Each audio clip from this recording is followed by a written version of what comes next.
نماز کسوف اور نماز خسوف یہ دو لفظ استعمال کیے جاتے ہیں. اگر سورج گرہن لگے تو اس وقت لفظ استعمال کیا جاتا ہے کیسفت الشمس، اس وقت نماز کسوف کاف کے ساتھ اس کو نماز کسوف کہا جاتا ہے. اور جب چاند کی روشنی ختم ہو جائے تو اس کو خسف القمر، چاند گرہن لگنا، خاں کے ساتھ لفظ استعمال کیا جاتا ہے. رسول اللہ صلی اللہ علیہ وسلم نے صحابہ کرام کو یہ نماز پڑھائی. صلاۃ الکسوف کا حکم یہ ہے، یہ سنت مؤکدہ ہے، اور بعض علماء نے لکھا ہے کہ یہ واجب ہے، لیکن چونکہ رسول اللہ صلی اللہ علیہ وسلم نے یہ صحابہ کرام کو نماز پڑھائی ہے، اس لیے ایک مسلمان کی ذمہ داری ہے کہ سب سے پہلے جب ایسی کیفیت دیکھے اللہ کی طرف رجوع کرے. ادب و آداب یہ ہے، جب ایسی کیفیت انسان کے سامنے پیش ہو جائے اس کو فوراً اللہ سے ڈرنا چاہیے. یخوف اللہ بہما عبادہ، اللہ جب ڈرانا چاہتے ہیں تو اس کو اللہ کے سامنے فوراً جھک جانا چاہیے.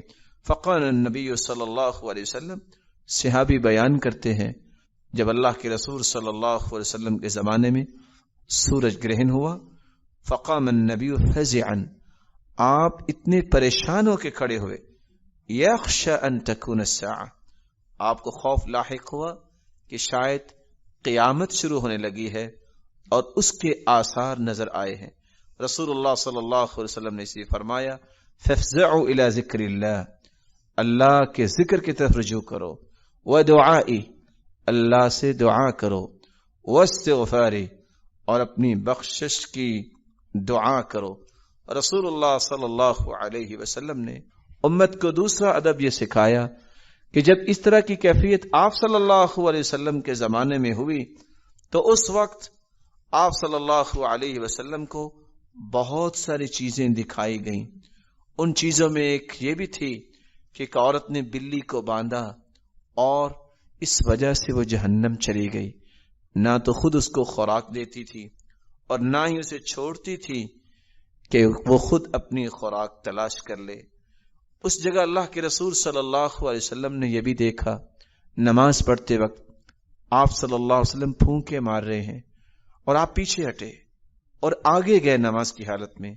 صحابہ نے سوال کیا، سرتاج رسول یہ آگے جانا اور پیچھے جانا کیوں تھا؟ فرمایا مجھے جنت کا ایک خوشہ پیش کیا گیا، میں اس کو پکڑنے کے لیے آگے بڑھا. اگر وہ میں پکڑ لیتا پوری دنیا بھی اس کو کھاتی، ختم نہ ہوتا. میں پیچھے اس لیے ہٹا کہ جہنم کی آگ دکھائی گئی، میں اس لیے پیچھے ہٹا اور میں نے اس لیے پھونک ماری تاکہ میری امت اور میرے صحابہ کو آگ نہ چھو جائے. رسول اللہ صلی اللہ علیہ وسلم کو یہ بھی دکھایا گیا کہ وہ شخص اپنی ساری انتڑیاں اس کی باہر ہیں جس نے سب سے پہلے مکے میں شرک پھیلایا تھا، جس کا نام عمرو بن لحی تھا، وہ جہنم میں اپنی انتڑیوں کو گھسیٹتا ہوا چل رہا ہے. رسول اللہ صلی اللہ علیہ وسلم کو یہ بھی دکھایا گیا کہ کثرت سے عورتیں جہنم میں جائیں گی. صحابیات یہ سن کے پریشان ہوگی. ایک صحابیہ جو خطیبہ تھی، ام یعقوب رضی اللہ تعالی عنہ، جس کو بات کرنے کا بڑا ایک سلیقہ اور جرت تھی، کہا اللہ کے رسول صلی اللہ علیہ وسلم ہمارا گناہ کیا ہے؟ مرد کیوں نہیں زیادہ جہنم میں جائیں گے؟ فرمایا دو گناہوں کی وجہ سے، تکفرن العشیر وتکثرن اللعن، تم لعن طعن زیادہ کرتی ہو اور خامدوں کی ناشکری بہت کرتی ہو. ان دونوں مصیبتوں سے بچنا چاہتی ہو، یا معاشر النساء تصدقن واکثرن من الاستغفار، کثرت سے استغفار کیا کرو اور کثرت سے صدقہ کیا کرو. رسول اللہ صلی اللہ علیہ وسلم نے یہ پہلو اس لیے بیان کیے کہ جب یہ کیفیت طاری ہو جائے تو جہاں انسان کو خوف کھانا چاہیے وہاں ایسے گناہوں سے توبہ کرنی چاہیے. تیسرا ادب یہ ہے فوراً امام کو مطلع کرنا چاہیے، لوگوں کو آواز دینی چاہیے، ان الصلاۃ جامعہ، لوگوں آؤ نماز پڑھیں. چوتھا ادب یہ ہے نماز کسوف اور خسوف کے لیے نہ اذان ہوتی ہے نہ اقامت ہوتی ہے، بلکہ 2 رکعت نماز پڑھی جاتی ہے. اور پانچواں ادب یہ ہے اس 2 رکعت نماز میں قرات جو ہے وہ بلند آواز سے کی جاتی ہے.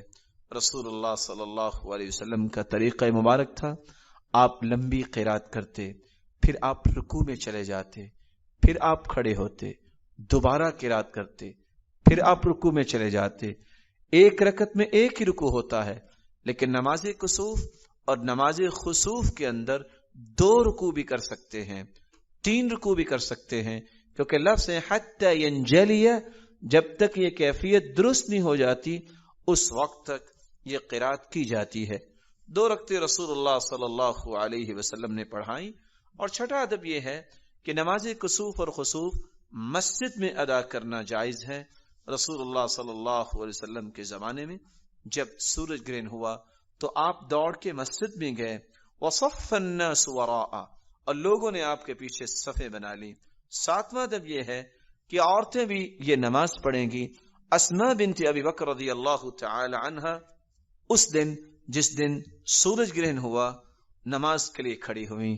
سیدہ عائشہ جب تشریف لائیں تو پوچھا آپ کون سی نماز پڑھ رہی ہو؟ تو نماز کی حالت میں ہی فاشارت بیدہا الی السماء، سیدہ اسماء رضی اللہ تعالی عنہا نے فرمایا وقالت سبحان اللہ.